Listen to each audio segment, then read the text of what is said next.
every single time a woman is sure of herself, there is somebody who tries to make her unsure of herself. And I've been afraid of that. Like, I don't want people to try to take me down. So it's like, oh, you don't have to take me down because I'm here. And secretly, I have that security. Secretly. And for some reason, it feels like the right thing to do. Like, to be powerful in secret. It's 4 a.m. and I'm making a video. My boyfriend is playing Ghost of Yote. I just finished editing a video. I put it out. Very proud of myself. I'm showing parts of myself that I criticize. I criticize myself a lot, but I'm still like filming and doing it anyway because I really believe in that process. I really believe in the process of doing something over and over and over again, getting better at it, making yourself uncomfortable, inconveniencing yourself, and growing and getting better. Like, let me actually see what time it is. 4:06. Look at that. Let's change the lighting. Let's be a little crazy. Let's be a little crazy. Let's change the lighting a little bit. Also, you guys don't need to see the background very much, right? You know what came to mind while I was editing this video? This last video of me in the garden where I hear a lady who's crying and I go see if she's okay. A convenient life is a sad life. I notice that, like, I'm still apologizing for myself, and it bothers me so much. I think I present myself more insecure than I actually am, and I was talking to my boyfriend about that today. I was like, at some point in my life, I understood that feminine power, feminine certainty, doubtless femininity is a turnoff to people. And I didn't want to be perceived in a negative way, and I didn't want to be attacked. And that's really the fear, is that if I present myself as confident as I actually am, that I'm inviting somebody to attack me. I don't think I allow that security that I've built in myself to really come through, and I recognize that. And this is not a conscious thing. This is like a deeply ingrained habit that honestly I'm only seeing because I'm editing myself so much. I need to remember the actual confidence that I have built within myself. I cannot overstate the magic and the power of having been in a dark place mentally and then changing your own mind about yourself. And if there's any advice that I can give to you right now, it's that the most worthwhile investment is in yourself. I think people stake their confidence in their job titles or in their relationships or in what they have or how they appear, and they don't actually stake it within themselves. They don't actually know what it's like to have true confidence in yourself, in your own abilities, in your power to make your life what you want it to be. And I think there are a lot of narratives in the way, and we're going to talk about them on this channel. But I can't tell you, I cannot overstate the level of security I have built in myself from just being able to change my own mind, to have that influence on myself, to know like, hey, I'm feeling bad, but I can change that. That's an awareness of my own power that I've built behind the scenes. This is something I've been building over at least the last decade, and it's something that I want to keep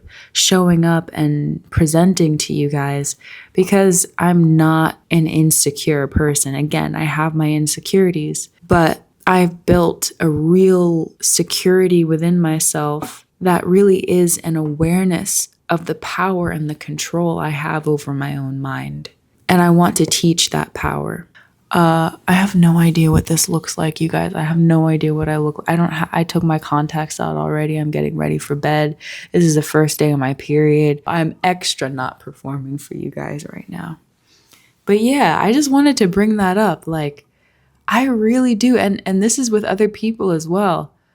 I really upplay my doubt in myself for other people.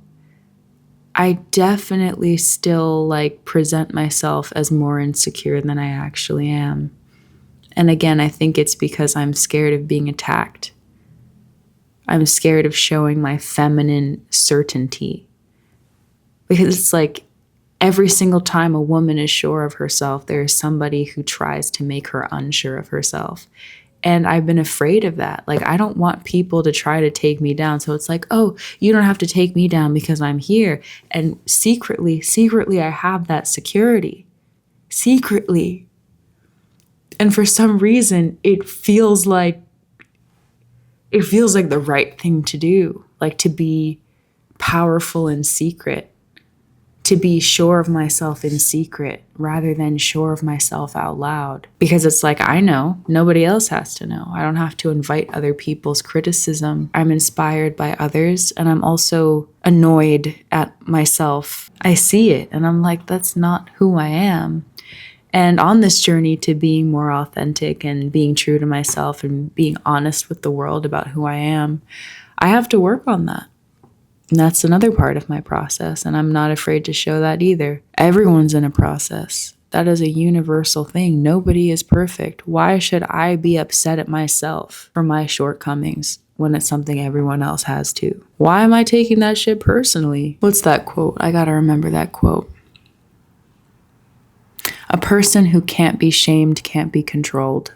I think about that a lot. At the root of all of my suffering, it is a narrative that I'm not lovable. Everything can be traced back to that. People can't know this about me because then they won't love me. People won't like me.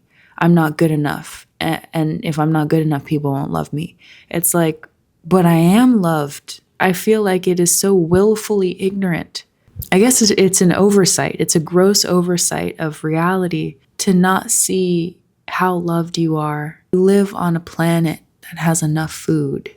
In the natural order of things, you are provided for. You have infinite possibilities for who to become. There is so much love in that. And if you're lucky enough to have good people around you who love you and support you, you are loved. That's what everyone wants on this planet. Everybody wants love. And if you are someone who really knows how to give it, you are a special and important person. And that's what I tell myself every single day. I'm a person who can love. Everybody wants that. I just have a feeling that if you're watching this, you are also one of those people. And I want you to understand just how lucky you are to be someone who can love. To be a person who is capable of love is a miracle. And you owe it to yourself to protect that as the most precious thing on this planet. Protect your ability to love. Protect your ability to love. That doesn't mean push away the other feelings. It means get to the root. Acknowledge the root. And understand that any root, anything that is painful, you will find that at the root of it, there is something that hasn't been loved yet. There is something that has not yet received love. So I hope that helps you wherever you're at in your journey. It is now 4:22. I hope you got something from this video. I'm gonna go to bed now. Okay, I'll see you in the next one.